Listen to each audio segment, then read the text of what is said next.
Ahmad Yani, anggota DPRD DKI Jakarta fraksi PKS. Kalau disebutkan ada 13 sodetan Kali Ciliwung yang nggak diapa-apain sama Pak Anies selama 2 tahun ini.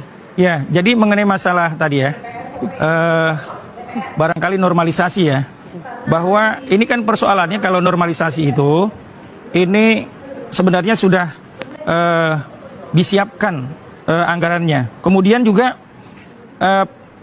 ada persoalannya yaitu dalam masalah pembebasan lahan. Jadi itu ada masalah, jadi bukannya nggak diapa-apain, tapi ada masalah di pembebasan lahan, begitu? Iya, itu yang satu persoalan. Dari Pak Anies ini juga bagaimana tetap melakukan normalisasi, ya.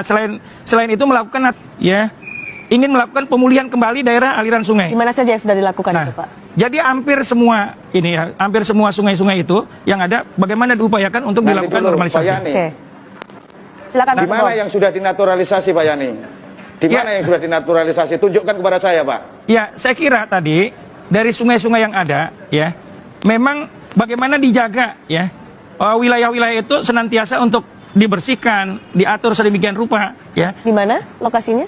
Ya dari sungai-sungai yang ada lah, ya termasuk. Iya, tunjukkan aja, tunjukkan Pak Yani, tunjukkan kepada saya kali mana dari 13 aliran sungai itu yang sudah dilakukan naturalisasi. Iya, kalau kaitan tentang masalah. Sehingga warga Jakarta jadi paham terhadap program unggulannya Pak Anies gitu loh. Iya, ini artinya kan normalisasi melakukan pemulihan ya. Naturalisasi. Ya, nah justru tadi kalau memang dilakukan betonisasi, ini dia tidak lakukan betonisasi tadinya. Kenapa? Karena akan air itu hanya tadi kan yang tidak ada penyerapan air, padahal ini sangat penting. Yang digarisbawahi oleh Pak Gembong adalah musim hujan. 13 sungai aliran sodetan Sungai Ciliwung. Kalau disebutkan tadi sudah ada upaya untuk naturalisasi di wilayah mana saja yang sudah dilakukan oleh Anies Baswedan. Ya, saya kira ada seperti sungai-sungai kecil ya, sungai-sungai kecil. Misalnya kita lihat di wilayah Mampang Perapatan, kemudian di wilayah Krukut ya. Ini juga dilakukan. Bagaimana naturalisasi ini bisa terus terjadi? Oke, di Mampang dan di tadi Kali Krukut, Pak Gembong. Pak Yani, perlu saya ingatkan bahwa 13 aliran sungai itu menjadi kewenangan pemerintah pusat. Betul. Sehingga perlu ada kolaborasi antara pemerintah pusat dan pemerintah daerah dalam hal pengentasan persoalan banjir Jakarta.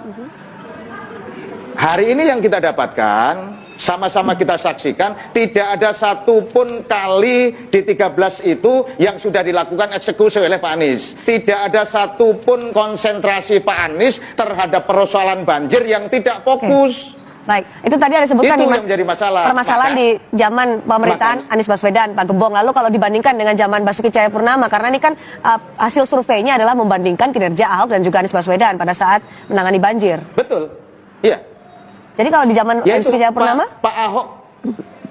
Pak Ahok begitu konsentrasi terhadap pengentasan banjir, normalisasi digenjot habis sehingga itu bisa berjalan. Kemudian sodetan Kali Ciliwung yang mau disambungkan ke BKT itu bisa segera dikerjakan. Namun memang keburu masa jabatan Pak Ahok berakhir sehingga itu belum bisa dikerjakan.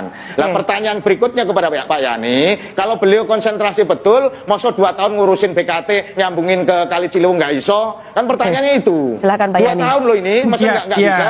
Memang kan kemarin persoalannya adalah awalnya bahwa Pak Anies itu menginginkan naturalisasi bukan normalisasi.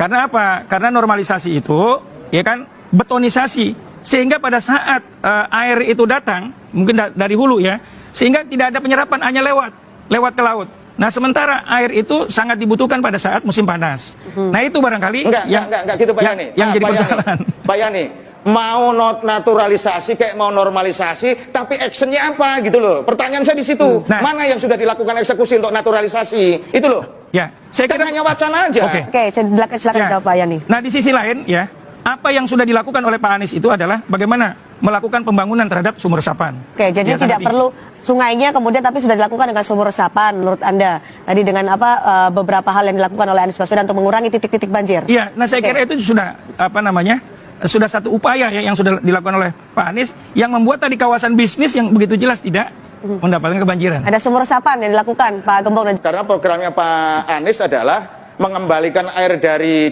atas langsung masuk perut bumi. Pak Anies menjanjikan pada warga Jakarta bahwa biopori itu hasilnya akan kita lihat pada akhir tahun 2019.